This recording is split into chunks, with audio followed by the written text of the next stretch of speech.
Une bite. Aujourd'hui, on va parler de Chevalier Creux. Je vais le démarrer, cet enculé. Le Metroidvania créé par... Dans ces jeux, vous êtes un petit être qui va finir dans ma cave... Wesh. Je voulais dire un petit chevalier armé d'un aiguillon. Aiguillon que vous pourrez améliorer auprès d'un vieux forgeron bizarre, exclu de la société... Ok. Heureusement, vous avez accès à des capacités et à des sorts dignes de Dragon Ball. Ah, des fois, le plagiat est flagrant.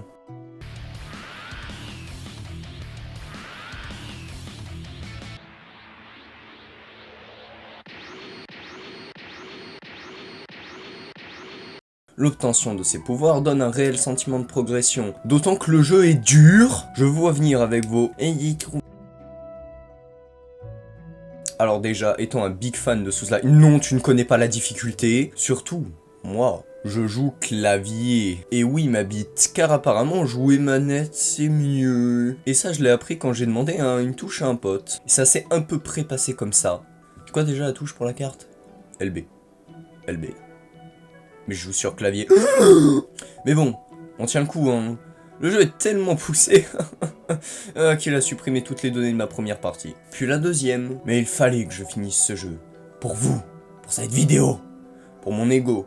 Et accessoirement les 15 balles que j'ai dépensées pour l'acheter. Hein. Et pour bien illustrer mon propos, j'ai décidé de vous faire part du plaisir que j'ai pris sur certains boss.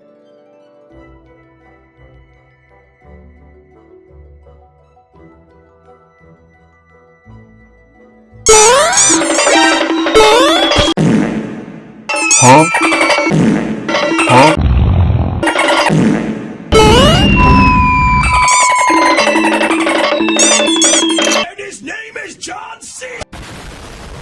Mais bon, le fait de recommencer le jeu 3 fois m'a quand même permis de me rendre compte de la rejouabilité du jeu. Pour arriver à la capitale lors de ma première run, ça m'a pris 7 heures, la deuxième 2 heures, et la troisième 1h30. En comptant le cumulé de toutes mes heures, on atteint 33 heures, en comptant les quelques quêtes annexes dissimulées sur la map. Map qui est putain de grande!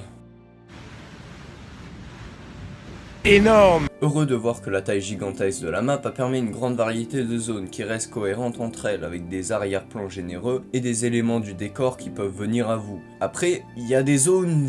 voilà. Ah, c'est pas ouf. Essayez de deviner quelle zone pue la merde. Verdwitch et sa verdure, réponse A. Dynamote et sa musique mélancolique, réponse B. La Cité des Larmes et sa pluie apaisante, réponse C. Ou la voie d'évacuation d'eau royale, aussi appelée égout, qui pue la merde, dégueulasse, et ses boss bousins qui te lancent du caca avec des mobs de merde qui te foncent dessus, et en plus, ils sont dégueulasses. Heureusement, chaque zone a ses musiques, qui leur sont propres, parfois même plusieurs au sein d'un même biome. Juste, écoutez.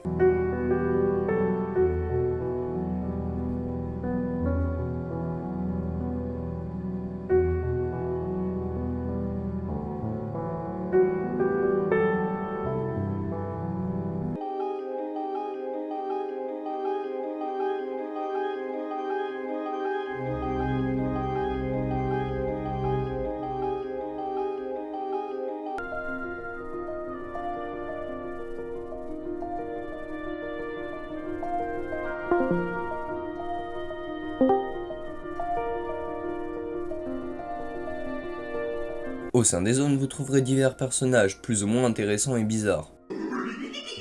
Les persos servent aussi à l'histoire, qui est, en plus d'être très cool et putain d'énorme, c'est une dinguerie le lore du jeu. Surtout quand tu sais que c'est une si petite équipe qui a travaillé sur le jeu, 3 personnes pour être précis. Oui, c'est petit. Après, l'histoire du jeu, faut la mériter. En effet, si on vous raconte les grandes lignes, le jeu peut être fait un peu n'importe comment. On peut très bien aller chercher un PNJ ou des lieux pas prévus par la quête principale et qui offrent davantage de lore. Tout comme on peut aller chercher certains items ou sorts qui ne sont pas forcément problématiques pour avancer dans l'histoire. Comme l'alarme d'Isma qui permet de nager dans l'acide, ou le spectre hurleur pratique pour explorer ou en combat, mais pas nécessaire à l'aventure. Pareil pour les améliorations de sorts. À part pour le dash, aucune d'entre elles n'est obligatoire pour avancer dans le jeu. Et cette incitation à explorer, ça renforce pour moi ce sentiment de progression, de plus être le petit bonhomme fragile du début de jeu avec son aiguillon tout cassé. Même si bon, depuis tout à l'heure ça suce, mais je peux quand même pas passer à côté d'un des gros défauts du jeu,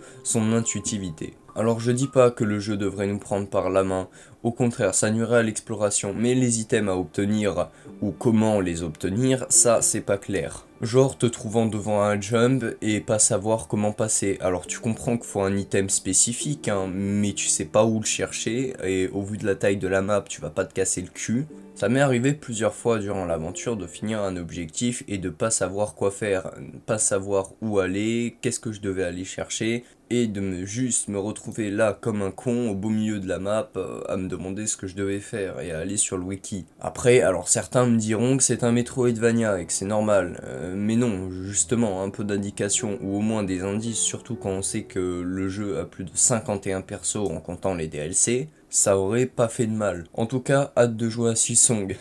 La suite. Ça devrait plus tarder, hein, après 6 ans d'attente.